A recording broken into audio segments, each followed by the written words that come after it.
con voi direttamente dall'Italia Fulvio e dagli Stati Uniti Piero. Con viaggio tra cibo, curiosità, attualità e costume, per scoprire insieme come vivere al meglio tra la cultura europea e lo spirito americano. Pronti a unire gusto, salute e risparmio? Allora restate con noi perché Smart & Healthy sta per iniziare.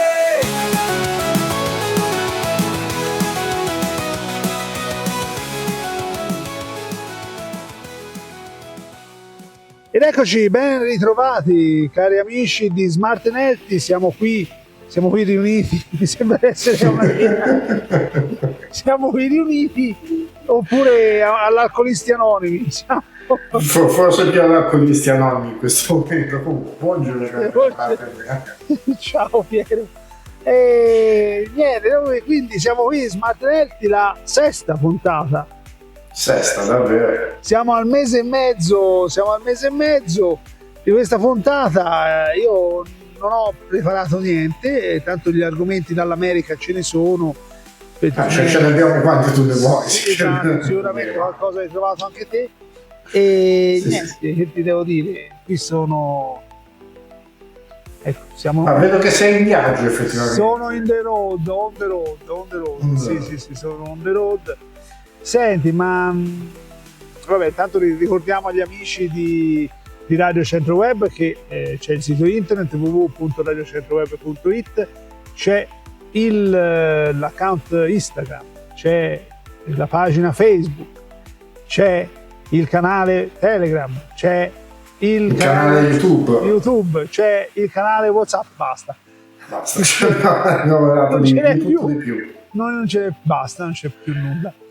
E senti, ma quindi se volete connettervi in qualche modo c'è la possibilità di ascoltarci su Radio Garden. Su Radio Garden cercate Prato, perché se trovate, non so se la tua zona, cioè sicuramente sì perché è coperto tutto il mondo, ma non so se ci sono radio in zona tua, però insomma andate a cercare Prato, cercate Radio Centro Web, la mettete, vi obblighiamo a metterla tra i preferiti e poi andiamo e poi ci ascoltate. Insomma. Se non dovesse essere possibile trovarci, andate su WhatsApp, canale WhatsApp, e c'è il link della diretta, dello streaming diretto, quindi ascoltate, se ci ascoltate il mercoledì alle 15, ascoltate noi, ascoltate Smart & Healthy.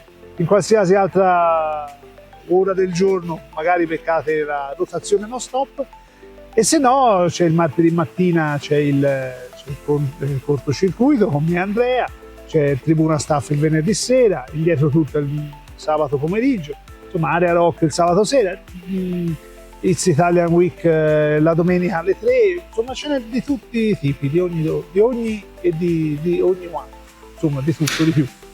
Di tutto di più, sì, decisamente. Allora, oggi partiamo con, per l'appunto, di tutto di più, perché alla fine sembra strano, ma le nostre fonti di ispirazione vengono fuori dalle dichiarazioni allora scusa se ti interrompo, però se lo faccio apposta, perché noi facciamo la puntata, ok? Settimana scorsa abbiamo fatto la puntata, eventuale terzo mandato, e di lì a poco, tac, dichiarazioni, ma allora ce lo fai apposta, ce ne servi su un piatto d'argento. Ma ci vuole proprio dare l'ispirazione per le puntate future, il che non guasta assolutamente. A noi non ci fa schifo, anzi assolutamente, però insomma sembra che ci mettiamo d'accordo, invece no, noi non abbiamo contatti con Donald, quantomeno direttamente con la Casa Bianca. Potremmo averne per vie traverse, ma per il momento non lo utilizziamo. No, assolutamente, ma non ne abbiamo, quindi diciamo è meglio così, ma non lo facciamo apposta. Non facciamo apposta. No, è che proprio ce ne servono sul piatto d'argento, a quel punto lì bisogna parlarne necessariamente. Esatto. Non puoi evitare. Allora, diciamo che partiamo da quello che è successo in questa settimana a questo punto, poi bisogna anche cambiare il nome della trasmissione, perché Trump e Healthy, esatto. O Donald, o Trump e Donald, o Donald e Trump, non lo so. Sì, no, in effetti, no, allora, magari non usiamo direttamente noi il nome, però Oppure Trump and Healthy potrebbe essere Smart and Healthy, l'arte di essere Donald, o non lo so, cioè, si potrebbe quasi lanciare un sondaggio. dai. No, allora, scherzi a parte. Partiamo un attimino da quelle che sono state le dichiarazioni non di Donald direttamente stavolta, ma del vicepresidente eletto J.D. Vance, il quale ha fatto chiaramente capire che o l'Europa spiega la volontà americana oppure gli americani dicono ciao. Il che potrebbe essere da un lato un bene visti gli ultimi sviluppi, dall'altro potrebbe non essere così tanto bene perché comunque l'Europa, quantomeno a livello economico, si basa ancora tanto su quello che sono gli Stati Uniti. Quindi il suggerimento è cominciare a fare come facevano i nostri nonni e iniziare a cercare di trovare modi per essere più autosufficienti possibile. Ma tecnicamente noi siamo autosufficienti? Tendenzialmente ti direi di sì, bisogna imparare ad esserlo perché poi fondamentalmente, e questa è una grossa differenza che c'è fra Italia e Stati Uniti, negli Stati Uniti è molto più semplice trovare, anche per la tipologia di territorio che c'è sicuramente, gente che sa lavorare la terra e che comunque sa come procurarsi cibo anche senza dover andare necessariamente nei supermercati o quant'altro, cosa che in Italia. No, allora c'è il discorso che io amplierei a questo punto, non soltanto Italia ma anche Europa, perché sul discorso, l'Europa in sé è autonoma, però sulla produzione, perché se noi pensassimo a fare un discorso, visto che è Smart and Healthy, l'arte di essere fit senza fare la fame, e parlare proprio di terra, di mangiare, ci sono moltissimi, non come gli Stati Uniti, che sono un territorio vastissimo, quello sono d'accordo, ma non è tanto per fare un paragone a livello di competizione, però proprio no, assolutamente un discorso più basico, cioè noi siamo autonomi, sì, direi di sì, siamo autonomi, però a livello economico, non a livello di produzione, a livello economico, anche per le regole, e ora ci arrivo su questo, a livello economico noi anche in Italia trattiamo molto di esportazione proprio con gli Stati Uniti, e anche perché molte cose hanno provato a produrle ma con risultati pessimi, risultati, esatto. Però dall'altro c'è anche il discorso, ecco perché ho tirato a ballo l'Europa, il discorso della sovrapproduzione, che se tu hai troppe materie prime prodotte tu devi, e non riesci a importarle, devi comunque far girare il mercato, e quello in eccedenza viene mandato al macero, e ne ho avuto un'esperienza diretta, cioè per me positiva, però all'epoca, perché si parla di inizio anni 2000, però ho degli amici giù nel sud d'Italia che lavoravano conto terzi hanno un'azienda agricola per conto terzi, e avevano anche un agrumeto a gestione, avevano l'eccedenza di agrumi, e non che noi siamo arrivati a salvare la patria, no, assolutamente, però una parte di in eccedenza e non potevano rivendere proprio a livello di termine di quantità, la regalavano, anche perché prima di buttarla via uno la regala. Ma è anche tutto il discorso legato alle proteste del latte, insomma, non ci fossero, allora l'Europa sarebbe, questo è il mio pensiero adesso ad alta voce, l'Europa sarebbe autonoma e anche economicamente sostenibile, diciamo così, se rimettesse a posto le proprie regole interne di export e import, perché anche il discorso del latte era perché il latte in eccedenza lo dovevano, non lo potevano rivendere, ecco, tutto lì. Poi in soldoni la questione è molto più complicata, però insomma cerchiamo di essere anche leggeri, se no... No, beh, quello di sicuro. No, diciamo che la cosa ideale sarebbe riuscire dal lato europeo a questo punto a sfruttare meglio tutto ciò che sono i prodotti proprietari di ogni singolo Stato. Come giustamente dicevi te, l'Europa sarebbe tranquillamente indipendente senza nessun tipo di problema, no? E potrebbe anche paradossalmente guadagnarci. Bisogna imparare a sfruttare le singole risorse, e forse il positivo di quello che sta succedendo in questo momento è proprio che effettivamente si potrebbe ritornare a fare un discorso di questo genere. E il discorso anche, perché noi abbiamo, insomma, qui in questo preambolo abbiamo parlato di produzione di materie prime, ma pensa anche all'energia, no? Anche all'energia elettrica, all'energia in generale. Il problema dell'Europa rispetto agli Stati Uniti, perché quando si dice ma è una confederazione di stati, gli Stati Uniti sì, ma sono coordinati, poi ogni stato ha le proprie leggi, ma sono coordinati da un governo centrale. Esatto. L'Europa purtroppo hanno provato a fare una cosa simile con la Comunità Europea, ma è un insieme di paesi indipendenti che cerca di coordinarsi tra loro con un elemento centrale, ma che non è che ha dato le direttive, dalle direttive, ma ha preso le regole, parte delle regole l'ha prese da ogni singolo Stato. Quindi anche mettere insieme e d'accordo tanti paesi quanti sono quelli della Comunità Europea non è così semplice. Negli Stati Uniti è molto più diretto, perché c'è un problema X, non entriamo nel dettaglio, poi smentiscimi, così mi smentirai in diretta.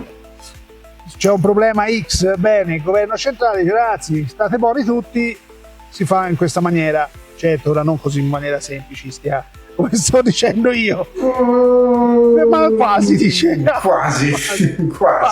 Sì, no, va bene, ci saranno degli emendamenti, delle leggi da poter usare, promulgare, e quindi però insomma dicevo, c'è un problema, si risolve, è stato 1, è stato 2, non mi interessa quali sono le vostre leggi in merito, in questo caso si fa in questa maniera perché c'è da risolvere. E invece nella Comunità Europea è molto più articolato, perché bisogna trovare il modo per non andare in conflitto con le leggi di uno o più stati, e insomma è un campo minato la burocrazia europea quando si tratta di Comunità Europea.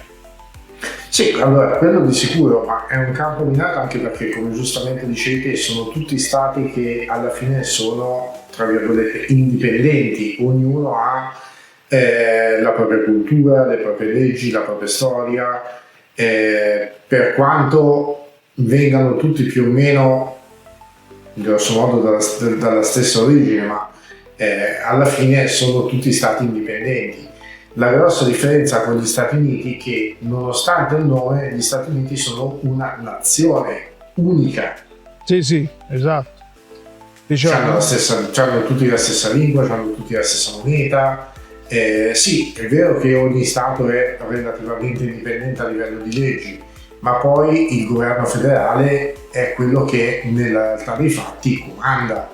No, infatti, invece insomma, anche se c'è un presidente che viene eletto ogni 6 mesi nella Comunità Europea, non viene eletto, viene nominato. Viene nominato perché ogni 6 mesi cambia il presidente del Consiglio l'area più alta di ogni Stato, e prende poi la carica per 6 mesi, il mandato per 6 mesi. Ma te pensa, guarda, per esempio, alla produzione di energia elettrica, va bene? Comunità Europea, ogni Stato decide per sé, perché se tu pensi, in Francia ci sono le centrali nucleari, nel nord Europa, in Scandinavia, nei paesi scandinavi della Comunità Europea hanno puntato molto sull'eolico, e in Germania hanno dismesso delle centrali nucleari, sono tornati al carbone, forse erroneamente, perché poi si parla anche si potrebbe parlarne dei giorni, no? Delle ore, dei giorni, anche sul discorso dell'ecosostenibilità. E invece negli Stati Uniti dice: oh, qui c'è da mettere l'eolico, bene, mettiamo l'eolico. Oh, c'è da mettere la centrale nucleare perché c'è un deficit di... Bene, certo, io lo faccio molto semplice come prima, però è molto più immediata la cosa, molto più diretta. Ma io ti faccio un esempio molto terra a terra che stiamo riscontrando qui vivendo negli Stati Uniti ormai da 5 anni. Viene utilizzata molto di più l'energia solare e viene anche promosso l'utilizzo dell'energia solare dalle stesse aziende produttrici di energia elettrica. Certo. Cosa grossissima differenza con l'Italia, dove l'energia solare viene quasi si vuole quasi impedire l'utilizzo dell'energia solare perché l'Enel ci perderebbe troppo. No, allora, ora come ora, questo poteva essere valido in passato, non è del tutto sbagliato, però perché ci sono degli incentivi, delle promozioni, è che alla fine tutto quello che deriva dalla produzione di energia solare se lo può permettere, soprattutto a livello di privato, chi ha dei soldi, parecchi soldi, e non solo, perché poi non è soltanto un discorso economico, è anche un discorso di dove abiti, perché in certe città puoi metterlo tranquillamente sul tetto di casa, in altre ci sono i vincoli paesaggistici e quindi non puoi mettere il pannello. Quindi sì, è un cane che si morde la coda alla fine, perché da una parte si potrebbe anche promuovere in qualche modo, anche solo a una certa fascia di cittadini di un certo reddito, però poi alla fine i governi comunali rimescolano tutto e dicono no, potresti metterlo perché te lo potresti permettere, ma io non ti permetto. Sì. Cioè, parliamoci chiaro, si risolverebbero tanti problemi. Ora non so quanto fosse l'energia elettrica in Italia al momento, ma quello che sentivo era che i prezzi comunque stavano continuando a salire, e questo forse non per confermare anche te. Sì. Con l'energia solare ovviamente ognuno si potrebbe rendere realmente indipendente. Beh, sicuramente sì. E il fatto che uno si possa rendere indipendente ovviamente alle aziende tipo Enel piuttosto che non sta bene perché ci perderebbero proprio. Poi fondamentalmente il concetto del non ti faccio mettere l'energia solare è questo. Però dall'altro lato energia solare vorrebbe dire energia pulita, quindi vorrebbe anche dire meno inquinamento e vorrebbe anche dire il poter vivere in maniera più salutare. Per poi sostanzialmente è questo. Sì, di fatto poi l'energia solare si basa sul discorso dell'ecosostenibilità. Cioè, alla fine ora viene utilizzata per i van, sì, è vero, in un discorso forse per i palazzi italiani forse diventerebbe un attimino più complicata per la quantità di energia che dovrebbe essere prodotta, ma nemmeno poi così tanto alla fine. No, infatti. Cioè, è che alcune zone potrebbero essere utilizzate meglio. È sempre, come ti dicevo prima, è un cane che si morde la coda, né più né meno. Sostanzialmente sì. Senti, siamo arrivati al primo pit stop e Bene. Torniamo tra pochissimo. Perfetto. Caro Piero, ci si vede. Noi continuiamo a vederci, ma torniamo tra poco. Ci si sente tra poco. Ciao. Ed eccoci rientrati da questa breve pausa. Quindi è un cane che si morde la coda, ma si morde la coda, parlavamo di produzione, di energia, di quant'altro. A questo punto, insomma, è vero che siamo quasi a metà trasmissione, quindi entrare a gamba tesa, che chi non ci ha ascoltato dall'inizio potrebbe essere un problema, però dopo le dichiarazioni del numero 2, numero 2, sì. Numero 2 del buon Donald, è chiaro che bisognerà anche iniziare a pensare ai risparmi, nel senso, non tanto dei soldi, ma cioè io mi ricordo mio nonno quando aveva il congelatore a pozzetto e aveva la qualunque, tu potevi stare lì, potevi non comprare nulla per 2 settimane, 3 settimane, aveva la qualunque, tranquillamente. aveva la qualunque in quel pozzetto, in quel congelatore. E, autonomia, tipo un po' come quando durante la guerra fredda venne fuori la propaganda dei bunker antiatomici negli Stati Uniti, però dei bunker antiatomici, che la gente faceva la corsa a comprare scatolette di vario genere di tutti i tipi. Però, ma guarda che per certi versi succede ancora, nel senso mi ricordo i tempi del Covid, quindi si parla di 2 anni fa, 3 anni fa, sì. La gente, c'erano gli scaffali dei supermercati letteralmente vuoti. Vuoti? Dal panico che era stato creato. Dovete stare chiusi in casa? Dovete stare chiusi in casa, non potete uscire, non potete fare di qua, non potete fare di là. C'erano gli scaffali dei supermercati vuoti, alcuni prodotti di uso comune, che potevano essere la farina piuttosto che l'olio, piuttosto che la carta igienica, erano completamente fuori mercato. Erano finiti. Cioè, durante il Covid abbiamo imparato a fare il pane e alla fine in casa, e quindi diciamo che come si chiama il numero 2 hai detto? Vance? Sì. Ci sta riproponendo di riprendere questa arte del fare, di farsi le cose in casa, anche avere l'orto, farsi le cose in casa, fare in modo che sostanzialmente uno sia il più indipendente possibile, che per certi versi alla fine sì, però insomma ci vuole equilibrio, né troppo da una parte né troppo dall'altra. No, allora diciamo, il lato positivo della faccenda, se vogliamo proprio trovarne uno, è il fatto che comunque uno sa che cosa mette nel proprio mangiare. Quello senza nei propri ingredienti e quant'altro. Il che, tutto sommato, visto quello che si trova spesso e volentieri nella roba confezionata oggi, potrebbe non essere poi così tanto terribile alla fine. Quindi preparatevi a comprare un pezzettino di terra, perché imparerete a fare gli agricoltori, e se lo avevate già fatto lo rimparate. Ma ti dirò, anche senza dover comprare necessariamente un pezzettino di terra, perché poi basta avere un balcone per produrre ciò che può essere. Dipende quante persone uno ha in casa, perché se sono 2 ok. Diciamo che se sei una famiglia di più di 4 persone sei comunque tendenzialmente in una casa semi-indipendente, quindi hai sicuramente più spazio rispetto ad un balcone. Sì, è vero anche quello, però diciamo tendenzialmente è difficile trovare famiglie parecchio numerose in appartamenti.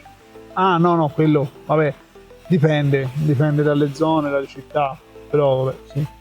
Sì, però diciamo che generalmente quando comincia a essere una famiglia abbastanza numerosa sei tendenzialmente più in una casa singola, o comunque in una zona dove, anche se sei in un appartamento in una palazzina più piccola, non sei centro città. Va bene, dovete iniziare a cercare casa in campagna, ragazzi.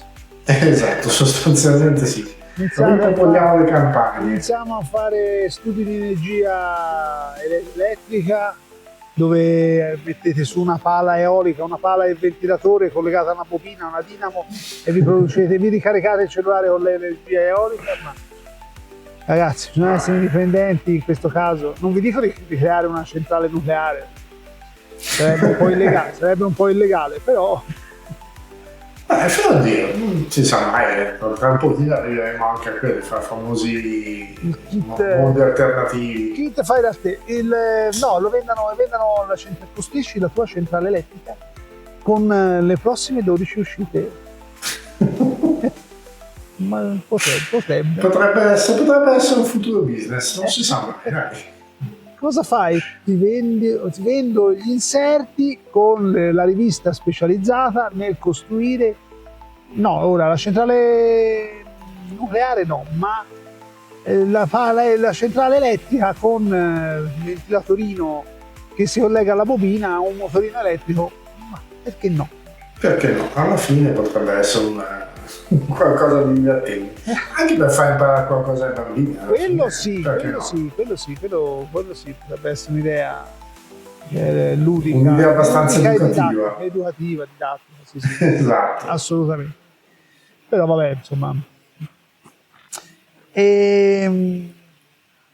Vabbè, ne vedremo delle belle. Per ora l'unica cosa alla quale l'Europa è dipendente dagli Stati Uniti, se ci pensi bene, dipendente non credo nella sua totalità, però l'utente medio è dipendente, sì, sicuramente sì, dalle server farm.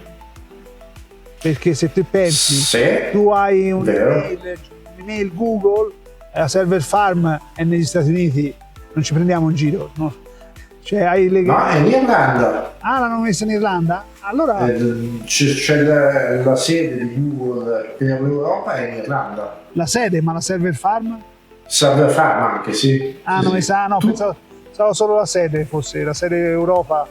Sì, no, in Irlanda per un discorso, per un magheggio di asse, ovviamente.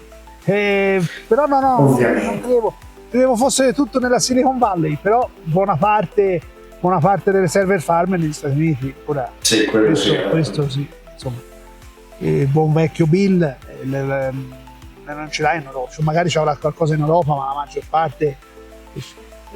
Sì, no, beh, diciamo le sedi principali sono tutte negli Stati Uniti e per ora dipendiamo ancora tanto da questi sistemi operativi piuttosto che, come dicevi, dalle Google e quant'altro.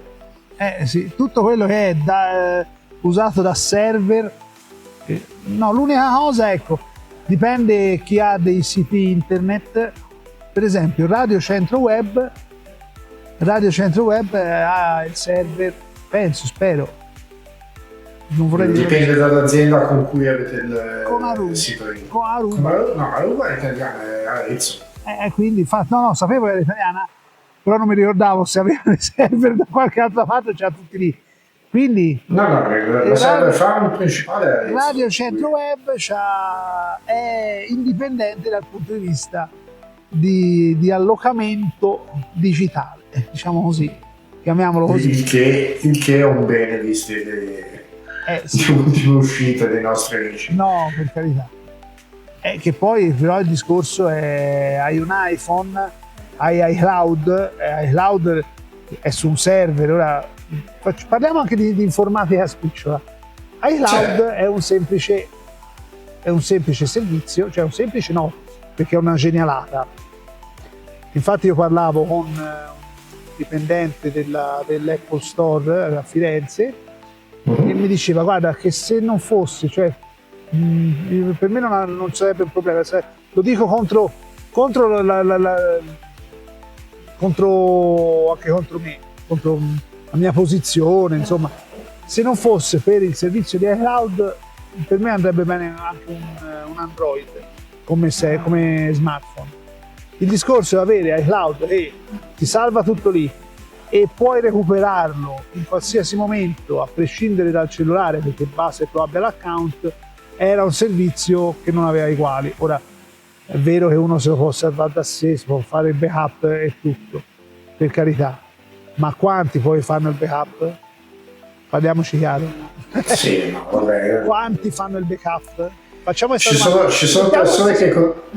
sono persone comuni, conoscenze comuni che conosciamo entrambi, che sai benissimo che non lo fanno. Esatto, tanto per fare un esempio. Il patron, secondo te il patron, che salutiamo a prescindere. Salutiamo a prescindere, come al solito. Secondo te fa il backup del suo cellulare? Ovviamente no. Assolutamente no. Quindi un servizio come iCloud che in automatico non devi fare il backup, poi fai il backup se colleghi il cellulare al computer, al MacBook, benissimo. Se no poi comunque in automatico lui ti salva. quello gli ha detto di salvare, perché per esempio io non mi ricordo se ho messo soltanto le foto e i contatti. Pensiamo ai contatti.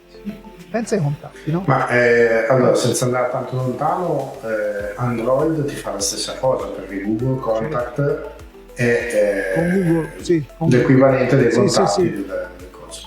No, ma come le se... foto uguale. Come... Sì, no, non volevo fare un paragone.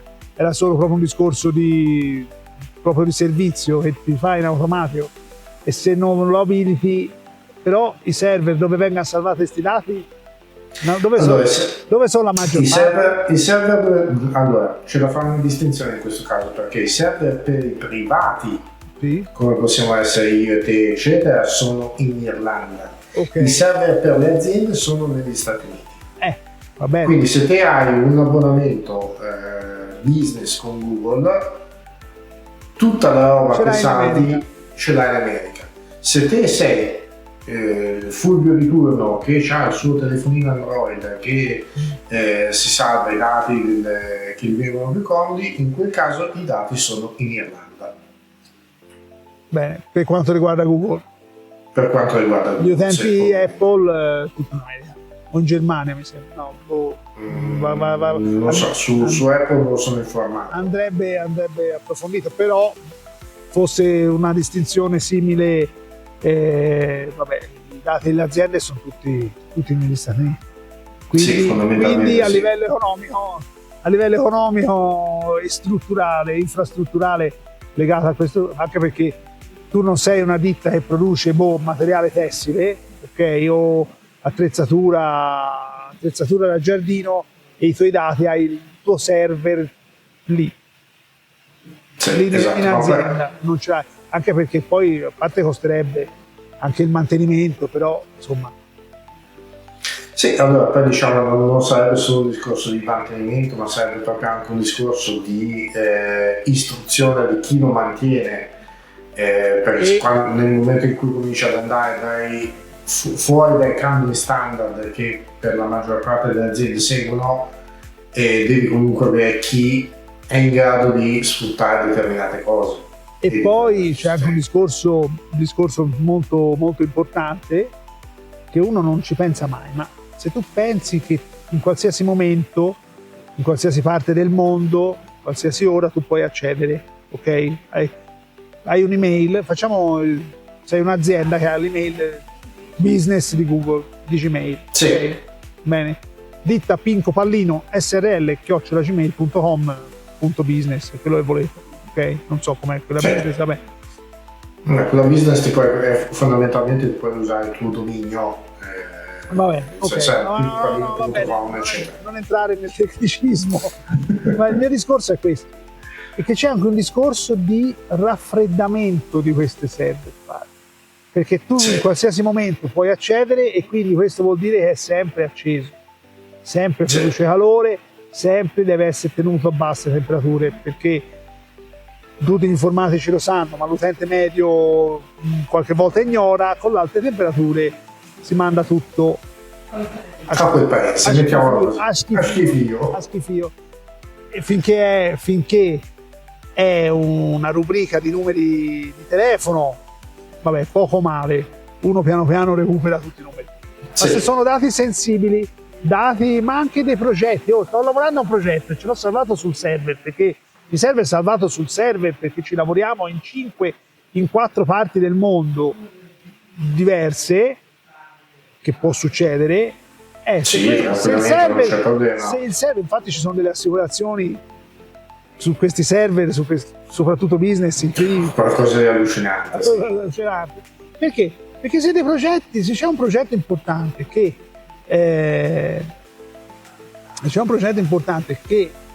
è su un server, e questo server smette di funzionare irreparabilmente, perché se si spenge e si può riaccendere e si può riavviare il server, non è un problema temporaneo, ma un problema definitivo, ecco.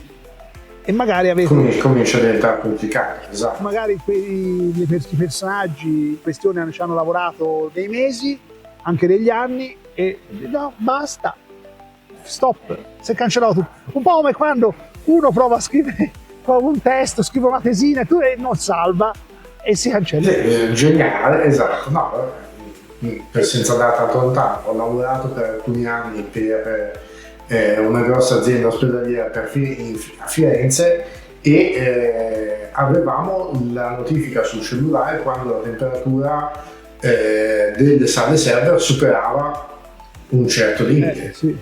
perché ovviamente diventava C'era un rischioso. problema, sì, un problema di blocco. Bene, a proposito di blocco, c'è un'altra pausa che incombe e noi torniamo per l'ultima parte di questo fantastico programma. Guarda, mi sta ispirando, rimarrei qui a parlarne per ore. A tra poco. Effettivamente, a tra poco. A tra Ciao. Eccoci, dopo il blocco, parlavamo di blocchi delle server farm, quindi insomma, caro Piero. Che si spera non accadano mai, perché quando accadono sono veramente in casino. No, se no poi dobbiamo fare un po' come hanno fatto i canadesi che hanno spento Starlink, solo loro vanno via satellite, noi ancora abbiamo il nostro buon vecchio cavo che non smetterà mai di funzionare, a meno che non sia, decisamente. A meno che non sia tranciato, ma il cavo è sempre meglio del wifi, ricordate. Sì.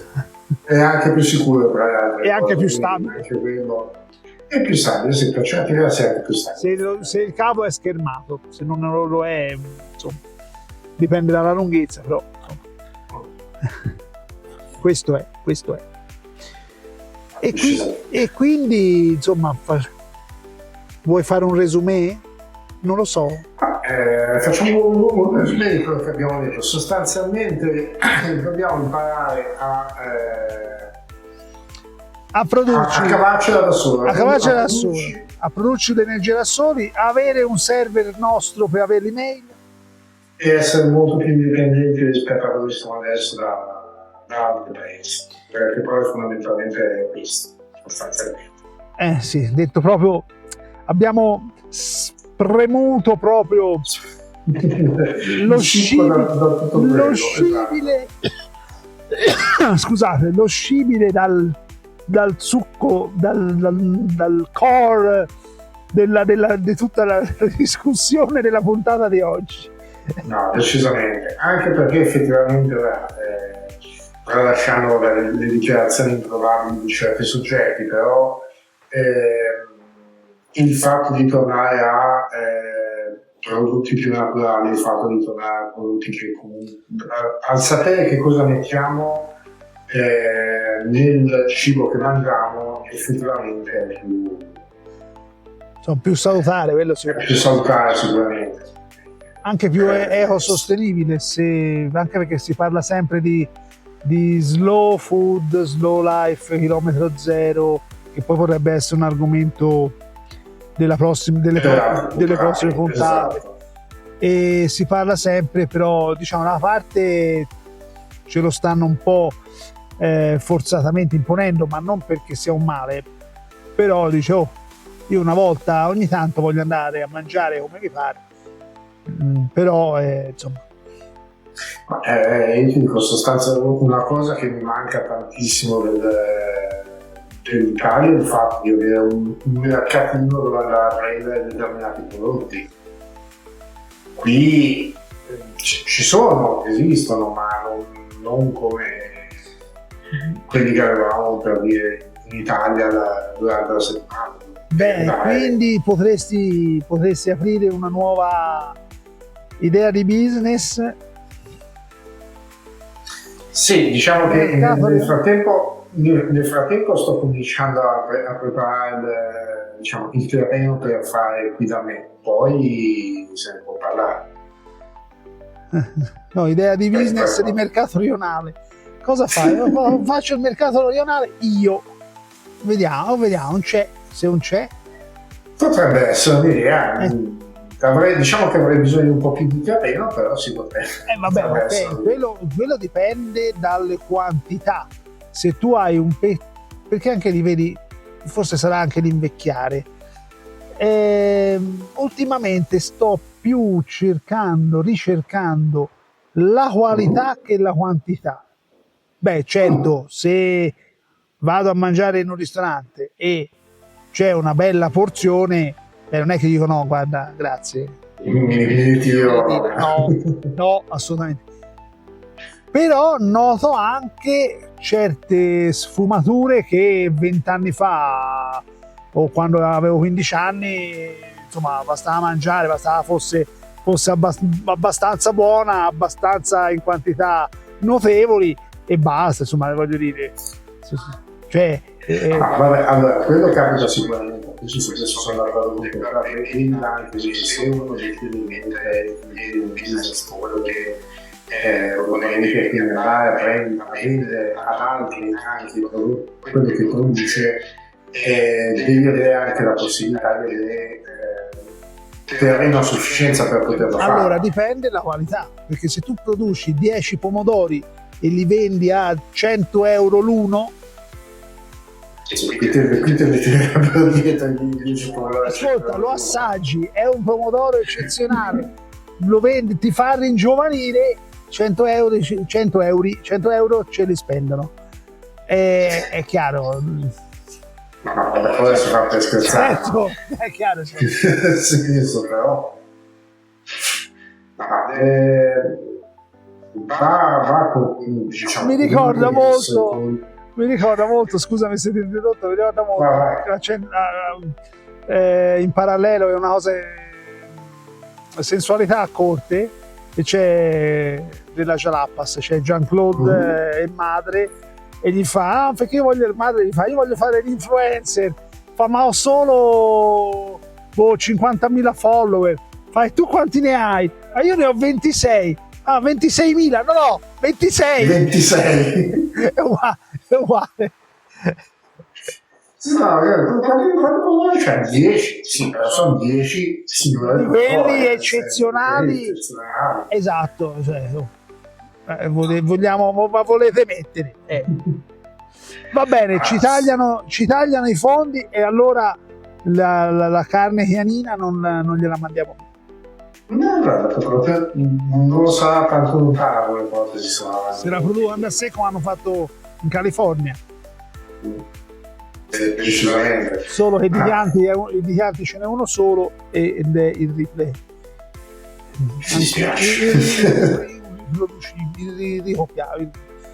Irriproducibile no, perché lo riproducono, ma non irriproducibile da altre parti del mondo, diciamo. No, c'è da dire anche che se si va avanti così i prezzi delle importazioni diventeranno anche più alti, quindi potrebbe diventare proprio un discorso di sviluppo economico il non avere più la convenienza nel vendere prodotti negli Stati Uniti. No, certo, perché se tra i dazi, tra la chiusura dei mercati e una cosa, un'altra, dicevo, ma sapete cosa? Me la vendo qui, me la consumo qua, voi ve la fate, cioè avete il bufalo, avete il bisonte, ecco, tanto per fare rimanere l'esempio della carne, ecco, usate il bisonte, allevate il bisonte, se ci riuscite, ciao.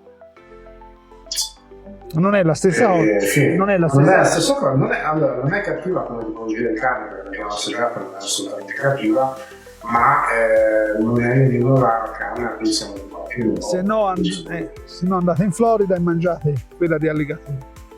Esatto. Tanto per no, ci può stare, ci potrebbe anche stare. Vabbè, vedi, alla fine siamo ritornati anche a parlare di mangiare, perché se non parliamo di mangiare qualcosa non c'è, e se no, a parte Smartenelti non parla di mangiare. Esatto, e non so quanto sia salutare la carne di alligatore, perché non l'ho mai mangiata e non so le caratteristiche nutrizionali, però non lo so. Ma allora, c'è chi la mangia, quindi immagino che così come altre carni alternative possono effettivamente essere buone. Ci sta, ci può essere. O se no ti metti ad allevare grilli. Meglio l'alligatore. Sì. Meglio l'alligatore. Alleviamo gli alligatori, non ho capito. Va bene. Alleriamo alligatori, sì, Alligatori. decisamente. C'è il rischio che mordino, ma perlomeno è ciccia. Quello sono dettagli. Ma sì, ma quante storie ora, dai. Anche la mucca può incornarti, insomma, eppure. Diciamo più pericoloso un po' da quel punto di vista. Ma insomma, Se le girano. sono 5 quintali sempre di animale, massa, sì. anche se solo mucca e non è toro, insomma, ora. Sì. Diventa complicata la storia, se la fai capire. Sì, insomma, se si altera una mucca non è tanto diversa da un toro, No. Decisamente. Anzi. Poi ricordiamoci sempre che è femmina, per cui potrebbe essere anche peggiore la storia. Vai, vediamo, potrebbe essere davvero, sì. Potrebbe essersi davvero. Caro Piero, che tempo fa da te? Che tempo fa da me? Dice una via pseudo militare tra domani. Ma nevica sempre da te. Siamo in inverno, se non fa guerra. Ho capito, vabbè. Io sono stato a Barcellona, c'era la primavera e a Firenze diluviava, quindi. Giustamente. Ti sei goduto anche un po' di più. Sì, è andata bene, questa mezza maratona è andata bene perché non ha fatto freddo, non ha piovuto. C'era il mezzo sole, mezzo nuvola, quindi non è anche troppo caldo. Va bene, dai, sotto tanti punti di vista, devo dire proprio la verità. Perfetto. Ma allora, approfittiamo, visto che si parla di mezza maratona, ma che dieta ti fanno fare per ti dici? Cioè, non metterti a ridere, dai, devi dire come stanno. Allora, vuoi sapere durante l'anno o prima della gara? Tendenzialmente, entrambe le cose. No, durante l'anno variata, è variabile, molte verdure, insomma, bilanciate a carboidrati e proteine, magari qualcosina, ma di poco carboidrato in più rispetto alla proteina durante gli allenamenti, e questo è un principio base, un po' eliminato praticamente tutte le cose più zuccherate, più insomma, che negli Stati Uniti, come vi dicevi qualche puntata fa, è un po' difficile, in effetti. Decisamente. Però vabbè, questo è. Prima della gara, allora senti, l'anno scorso io prima della gara mangiai la mattina, e poi dice no, ma 2 cornetti vuoti e un caffè. Quest'anno ho replicato una cosa simile, non mi ha dato noia perché la mia paura è sempre stata quella di arrivare a metà gara o a 3/4 di gara con gli strizzoni all'intestino, invece niente, proprio tranquillo. Allora, l'anno scorso purtroppo sono stato vittima tra virgolette, in maniera positiva, ma ci siamo sdati tra paella e birra il giorno prima. Quest'anno ho mangiato leggero, ho mangiato un po' di tutto, ma leggero, ho mangiato anche un toast semplice, ho bevuto solo acqua, insomma molto, molto tranquilla come cena, andato a letto presto e insomma ho migliorato di 15 minuti, quindi diciamo dal punto di vista psicofisico è andata abbastanza bene. Ecco, ma una cosa, perché soprattutto in quest'ultimo periodo qui stanno facendo parecchia pubblicità ai vari integratori e diciamo per integrare anche gli utili, quindi la roba tipo quelle del simile. Quanto in una maratona comunque semi-professionale, quanto ne fanno realmente utilizzo? Ma allora, i più fanatici utilizzano, no, queste sono quisquiglie, i più fanatici si parla anche di gel proprio vitaminici e quant'altro. E durante la gara, senti, ci sono i ristori, durante la maratona ci sono ogni 5, quindi al quinto, al decimo, al 15esimo, e poi non c'è, al 20esimo c'è quello finale, ma insomma al 18esimo e c'è l'integrazione di acqua e sali minerali tipo Gatorade, proprio una cosa più leggera. Insomma, a Barcellona davano una cosa più leggera rispetto al Gatorade o bevande isotoniche varie. Durante la gara fanno anche soltanto dal punto di vista psicologico, anche perché sennò uno dovrebbe stare lì a farsi analisi del sangue per capire il valore energetico. La vedo un po' improbabile. Almeno dal punto di vista psicofisico fa, perché il fatto di spezzare, comunque, almeno io parlo per esperienza personale, io mi ero imposto di mantenere più o meno lo stesso ritmo per tutta la gara per arrivare in fondo e fare avere un miglioramento, ma non andare troppo, non stressare troppo la parte muscolare e via dicendo. E lo spezzare, perché poi alla fine ti spezza anche a livello psicologico, il di prendere il bicchiere dell'acqua e rallentare perché è impossibile bere mantenendo lo stesso ritmo, perché muovi il braccio, ti si muove tutto. Giustamente. Infatti sentivo uno fa ho provato a berla più sulla maglietta che in corpo, ho capito, vedrai, e rallentare. Però alla fine anche solo dal punto di vista psicologico secondo me fa. Poi ci sono tanti studi dietro, più o meno veri, insomma sì, qualcosa reintegrano, però è più da usare dopo o durante che non... ma c'è qualcuno, a parte qualcuno era proprio armato di gel. Questa gente non vuole sentire la fatica, non lo so. Ma te l'ho chiesto per spiegare, perché se vai a vedere la maggior parte delle gare e i giocatori che mangiano girano negli Stati Uniti, uno degli ingredienti principali, non si diceva che è lo zucchero. Sì, no, in realtà... No, allora, dal punto di vista energetico, lo zucchero e il glucosio è di pronto utilizzo, quindi durante o subito poco prima della gara fa. Se lo bevi il giorno prima è solo zucchero che ti accumuli e basta. Se invece lo bevi un'ora prima della gara o durante la gara, come ho fatto io, lo riusi subito, perché sono zuccheri a pronto utilizzo che il corpo non ha necessità. Non ha necessità. Il corpo sa di dover usare subito perché è in corso uno stress fisico, uno sforzo fisico prolungato, e quindi quello zucchero lì lo utilizza praticamente subito e non lo va a accumulare in glicogeno, e quindi non si accumula sulla panza. Esatto. Bene, caro Piero, siamo arrivati alla fine anche di questo episodio, di questa puntata, di questo appuntamento, questo nostra puntata, appuntamento settimanale, non volevo dire quotidiano, no, settimanale.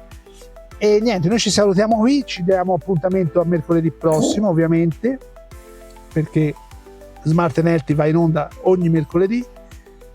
E io ti ringrazio perché è stata una puntata molto interessante, spero che lo sia anche per i nostri ascoltatori, che salutiamo.